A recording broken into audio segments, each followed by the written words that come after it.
राधे राधे। नक्षत्रों की इस सीरीज में आप सभी का स्वागत है। जैसा कि आप सभी जानते ही हैं, नक्षत्रों का हमारे जीवन पर बहुत गहरा प्रभाव पड़ता है।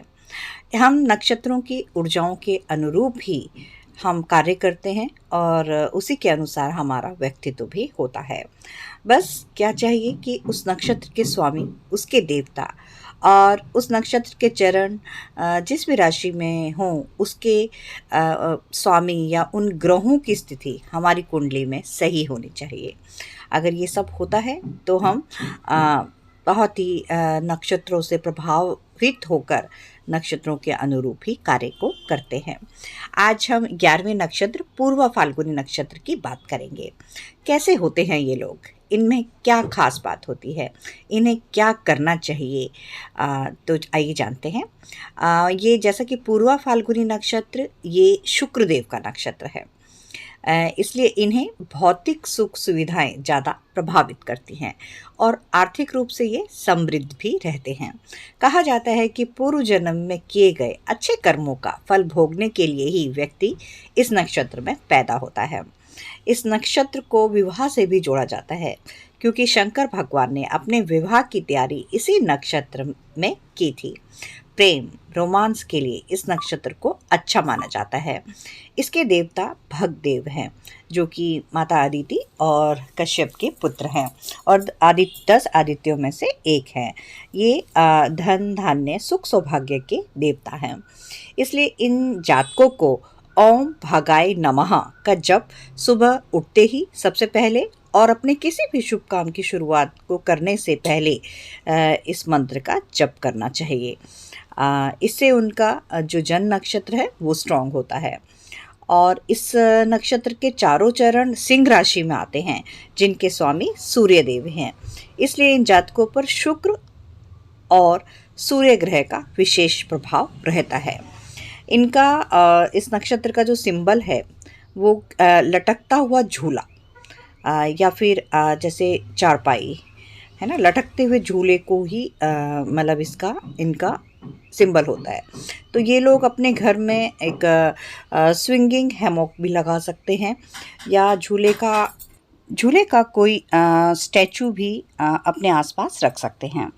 इनका पुरुषार्थ काम है, यानी कि अपनी इच्छाओं की पूर्ति करना ही इनका ध्येय होता है। गण मनुष्य, वर्ण ब्राह्मण, इनका तत्व जल तत्व, नाड़ी मध्य और इनका एनिमल सिंबल फीमेल रैट है। तो इन्हें कभी भी चूहों को मारना नहीं चाहिए। और इनका बर्ड सिंबल ईगल है। तो ईगल को कुछ खिला भी सकते हैं, है ना। उनके लिए कभी ऐसे प्लेसेस पे जहाँ हो वहाँ कुछ खाना वगैरह डाल सकते हैं, या फिर कोई ईगल का स्टैचू किसी भी तरह से ईगल को अपने जीवन में प्रयोग करना, मतलब उसके स्टैचू को रख सकते हैं या अपने विजिटिंग कार्ड्स वगैरह में ईगल की पिक्चर इमेज को लगा सकते हैं। इनका ट्री जो है वो पलाश का पेड़ है।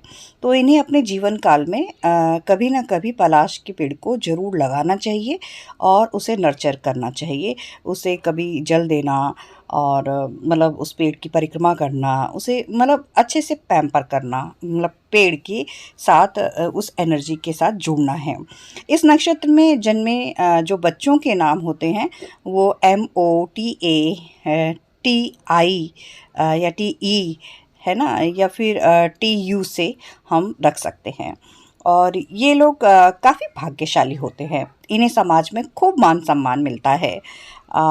इनकी कला और साहित्य में रुचि होती है। विवादों से दूर रहते हैं। इन्हें शांति पसंद होती है। आशावादी होते हैं। ये लोग परिवार में और बाहर भी एक महत्वपूर्ण भूमिका में रहते हैं। इनका वैवाहिक जीवन सुखी और प्रेमपूर्ण होता है, क्योंकि ये नक्षत्र प्रेम प्यार से जुड़ा हुआ नक्षत्र है और शुक्रदेव का नक्षत्र है।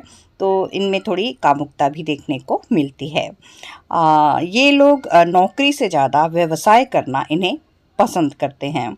क्रिएटिव होते हैं, एक्टिंग में, म्यूज़िक में बहुत अच्छा करते हैं और एजुकेशन जैसे प्रोफेशन भी इनके लिए अच्छे होते हैं।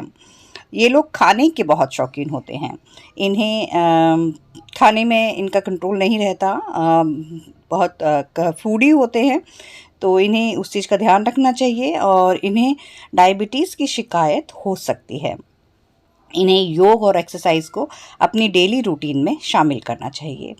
इस नक्षत्र में पैदा हुए जातक क्योंकि धन धान्य सुख सौभाग्य का नक्षत्र है, शुक्रदेव का नक्षत्र है, तो आर्थिक रूप से संपन्न तो होते ही हैं और इसी वजह से ये थोड़ा सा दिखावा भी ज़्यादा करते हैं। भाई होता है तो दिखाते भी हैं और कई बार ज़रूरत से ज़्यादा बहुत खर्च कर देते हैं और किसी किसी की बातों में आकर गलत गलत निर्णय भी ले लेते हैं और अक्सर ही जल्दी किसी बात पर रूठ भी जाते हैं।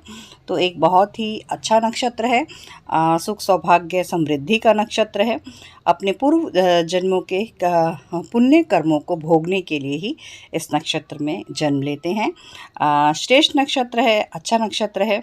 इस नक्षत्र की ऊर्जाओं के साथ आप जुड़िए और इस नक्षत्र की एनर्जीज़ के साथ जुड़कर भगवान भगदेव के मंत्रों का जप करके, पराश के पेड़ को लगाकर, चूहों को नहीं मारना, ईगल को यूज़ करना है, स्विंगिंग हैमॉक को यूज़ करना है, स्टैचूज़ लगाना, इस तरह से नक्षत्र की एनर्जीज़ के साथ हम लोग जुड़ते हैं। तो आपको ये जानकारी कैसी लगी? मेरी वीडियो को ज़्यादा से ज़्यादा लाइक कीजिए, शेयर कीजिए, मेरे चैनल को सब्सक्राइब कीजिए। Thank you. राधे राधे।